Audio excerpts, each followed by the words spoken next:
Hi guys, welcome to another episode of Clangin and Bangin with Mikey. It is a Christmas edition, right? And I know I don't have the Santa hat or the Santa costume. Maybe next year, you know. So anyway,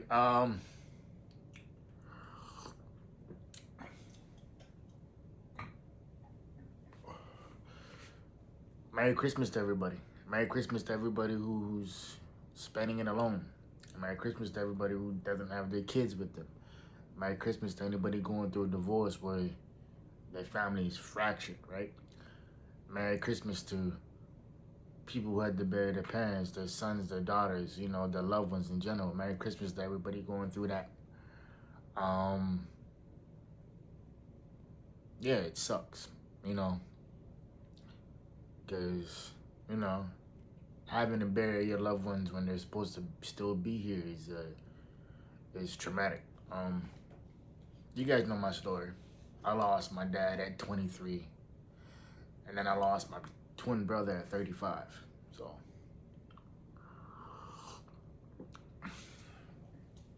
and thankfully my mom and everybody else is still here, but still, man, it's like I would get so accustomed. And no matter how old we were, right?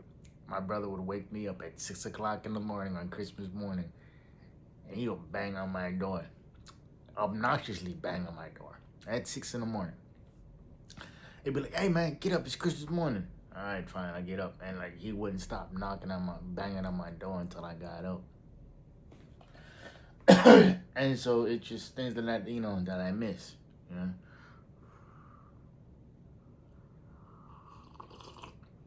or it's like waking up on a random Sunday morning and he's playing 1990s hip hop, obnoxiously loud. And so it just things like that, man. It's like it just makes you think, oh man, it just makes you value the people that are still here and value the people that are still make an impact in your life, right? On the flip side, though, this is where things are. I'm gonna muddy them up a little bit, right? Never go back to somebody who treated you like an option. You know, as chaotic as the holidays are, as chaotic as things may be, never go back to somebody who treated you as an option, wants to keep you as an option. No, we're not doing that. And you deserve better than that. And I say that because I'm speaking from experience. Um, over the years, I've had women, you know, who I was excuse me, romantically interested in. Um, and it's fine that they're not interested. You know, hey, that's life. It's whatever. You know, I'm a vibe. I'm cool with it. Whatever. And they would they would say like, oh, I'm not interested. Whatever it is. Boom, boom, boom, boom. That I can totally deal with that. That's fine. What I don't like to do with is women who string you along, women who do X, Y, and Z, because I've had that happen to me. Um, and they be like I just want to keep you in the life as a friend. I'm like, nope, sorry, can't go backwards. Won't go backwards. And like, then they end up dating a guy who's actually worse than their ex, which is to me an accomplishment that you went on and find somebody else who's worse than your last boyfriend, right? That's a fucking talent. Um, yeah, anyway, there's that, and so I think that's interesting as well. I once had somebody told me like, oh well, like I want to keep you in my life as a friend. Like, no, I don't. I don't think that's possible. And she's like, why? It's like because I want more than a friendship, and I don't go backwards. And it got to a point where like she was complaining about her relationship, and I told her point like, yo, I don't need to hear all this. I don't. What what's me knowing this information gonna do for me is like I already know that this individual's an asshole. I already know he's X, Y, and Z. It's like I don't need to, have a conversation about some guy I don't want to waste any breath on.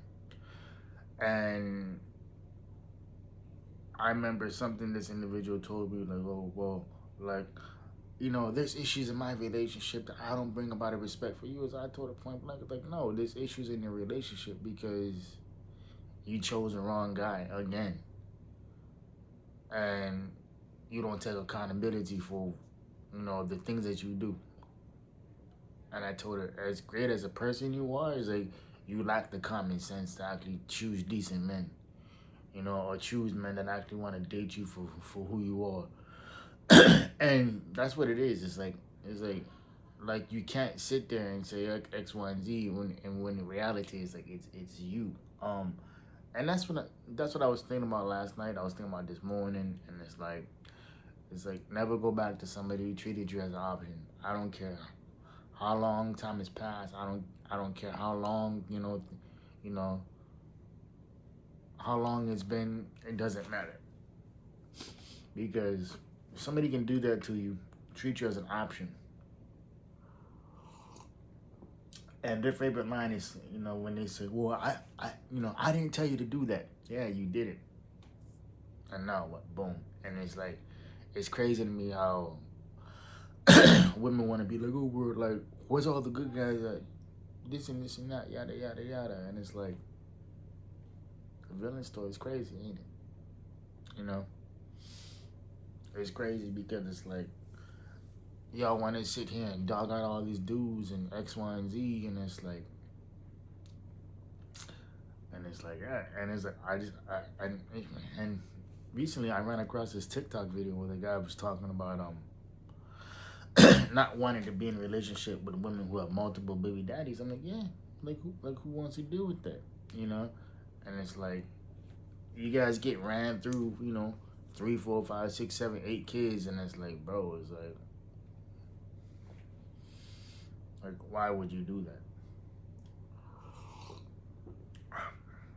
You know, like, it's crazy to me how people would sit there and not realize that they're part of the problem, and not realize that like their happiness is like always gonna be internal. It's like, if you're not happy in a relationship, then why are you in it? You know what I mean? Like, why do you feel the need to stick it out? Why do you feel the need to to do X, Y, and Z, right? It's like, and as I remember when somebody told me like, oh yeah, well, like my ex-husband is a horrible husband, but a great father. It's like, maybe the issue wasn't him, maybe it was you. You know, like, why does he have to like be like this bad dude? In reality, it's probably your ass, and the way you miscommunicate, or you think you communicate so well, but you don't communicate worth the damn. Or it's like, I love it when women want to try to force the conversation. I'm like, oh, like, bro, like, no, like, we're not gonna do all that. Like, we're not gonna have the conversation just because you're spiraling. We're not gonna have the conversation just because you want to get something off your chest. Like, we're not gonna have the conversation because you got some ammunition that you want to fire off against me. We're not doing that. But anyway, man, the whole point of this episode is, I think people need to stop, and they need to realize how precious life is. Not just around the holidays, but just overall. Because nobody's guaranteed forever, man. Nobody's guaranteed tomorrow, you know? And it's just something that people have to come to terms with, man. It's like, we're all living on borrowed time, so hug the ones who, that love on you, love the ones who love on you, and keep it moving. Like stop making space for people who clearly don't want it. And if going forward, that means you got to trim your tree, that means you got to do X, Y, and Z, that's fine. Um, and I think that's the most important thing. People don't need to have you in their life. It's a blessing to have you in your life, and vice versa. Uh, it's a privilege to have friendships, and it's something that I think a lot of people take for granted, man. They don't realize how important those friendships are until they don't have it. And it's crazy. I remember somebody telling me once, saying like, "Oh, well, like so and so is benefiting from this," and then, like, no, then, you know, people benefit from other people by their lack of boundaries. And so if you have, you know, and I once heard this quote. This said, "Comfort looks like peace when the boundaries are weak," and it's true. At the end of the day, if you lack boundaries, you most likely don't live in peace. Because no is a complete sentence. And I'm never gonna force myself to have a conversation with somebody else, or be in a situation where my needs ain't being met. You know.